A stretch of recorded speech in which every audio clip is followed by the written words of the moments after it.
मैं doctor Arun Kumar Maurya, assistant professor CSN PG college Hardoi.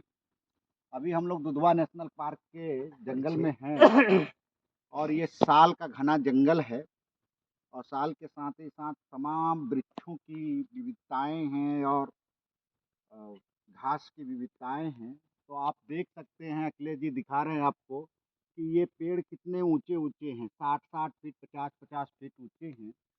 और actually में ये तराई एरिया में एक तरह से सेमी ईवर ग्रीन रेन फॉरेस्ट है और इसके सारे पूरे जंगल के वृक्ष एक साथ नहीं गिरते हैं। कुछ पत्ते गिरते हैं, कुछ हरे भरे रहते हैं, तो अक्सर हरा भरा दिखाई देता है। और ये मॉइस्ट डेसिडुअस रेन और मॉइस्ट डेसिडुअस फॉरेस्ट है। तो इसकी विशेषता ये है कि ये बहुत ही इकोनॉमिकली प्रेस्टिजियस बुक है, बहुत ही महंगी, और इसमें एक प्रजाति की ज़्यादा विविधता है साल की, तो इसका इकोनॉमिकली इम्पोर्टेंस ज़्यादा बढ़ जाता है टिम्बर के रूप में। और यह लकड़ी जो है सड़ती नहीं है। अब मैं आपको बताता हूँ कि इस फॉरेस्ट में किस तरह से बायोडाइवर्सिटी और कैसे चलती है। तो आप आए हैं, अखिलेश, डॉक्टर अखिलेश भी साथ में आ रहे हैं। ये साल का पेड़ है और ये गिरा हुआ है, इस पर हम लोग चल रहे हैं और काफ़ी ये इमारती लकड़ी है। और आपको मैं बताना चाहता हूँ कि यह जंगल जो होता है नम होता है। अखिलेश, थोड़ा सा दिखाने की कोशिश करें कि देखिए इस पे नमी के कारण ये जो लगे हुए हैं, इसको हम ब्रायोफाइटा बोलते हैं। ये वहीं पर लगता है जहाँ पर कि मॉइस्ट होता है, आर्द्रता होती है बहुत ज़्यादा। अब एक चीज़ दिखाते हैं कि इतना मोटा पेड़, करीब 50-60 फीट लंबा पेड़, जब गिरा तो कैसे गिरा, आखिर इसकी जड़ें इतनी वीक क्यों हुई। तो अखिलेश थोड़ा इस जंगल के विषय में दिखाने की कोशिश करें कि ये पेड़ गिरा हुआ है और आप इसकी देखेंगे कि जड़ें बहुत कम हैं, गहरी कम है।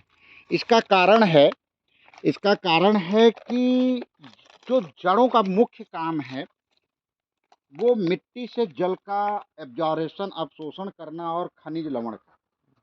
क्योंकि ये तराई बेल्ट है, यहाँ पर जो वाटर लेवल है बहुत ऊंचा रहता है, बारिश होती रहती है, तो पानी बहुत गहरा नहीं है, तो जड़ों को पानी बहुत कम ऊंचाई पर ही मिल जाता है। और जड़ों को जब पानी कम ऊंचाई पर मिल जाता है तो बहुत गहरी नहीं होती हैं और अपना काम कर लेती है। लेकिन इनकी जड़ें मजबूत न होने के कारण, गहरी न होने के कारण, यह पेड़ हवा में, आंधी में या ज़्यादा बारिश के कारण जब होता है तो गिर जाते हैं। तो आप देखेंगे कि ये पेड़ गिरे हुए हैं, सबकी अपनी एक इकोसिस्टम है।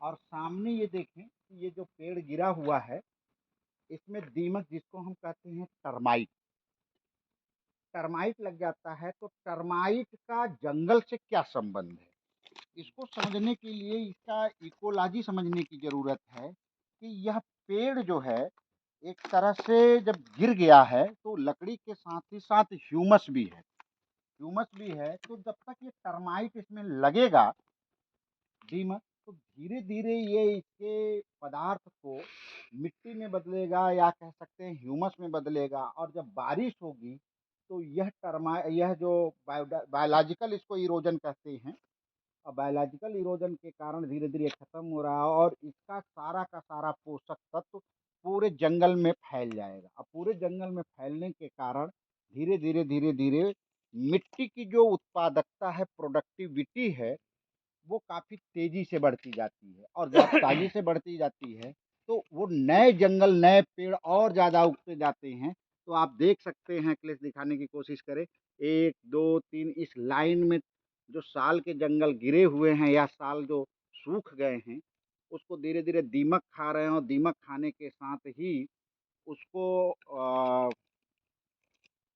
ह्यूमस में बदल रहे हैं, ताकि इस जंगल में ह्यूमस की मात्रा बनी रहे और एक इकोसिस्टम, मतलब मिट्टी से और पेड़ों में पहुंचना, फिर पेड़ों से मिट्टी में पहुंचना, तो ये इस तरह से बना रहता है। बायोडाइवर्सिटी की अगर हम बात करें तो ये हाईली बायोडाइवर्सिटी होती हैं कि इस तरह से साल के जंगल दिखाई दे रहे हैं, तमाम ऐसे पेड़, मतलब घासें दिखाई दे रही हैं, विभिन्न प्रकार की फर्न है, ब्रायोफाइटा है, टेरिडोफाइटा है और हर्ब्स है, श्रब्स है।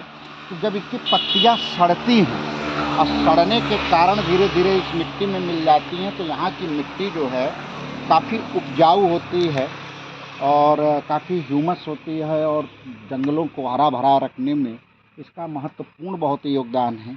अगर हम इसको संक्षेप में यह बात कहें कि यदि किसी भी प्राकृतिक आवास से कोई भी माइक्रोब्स या कोई बड़ा एनिमल निकलता है तो केवल वो ही नहीं जाता है, वो पूरा का पूरा इको है।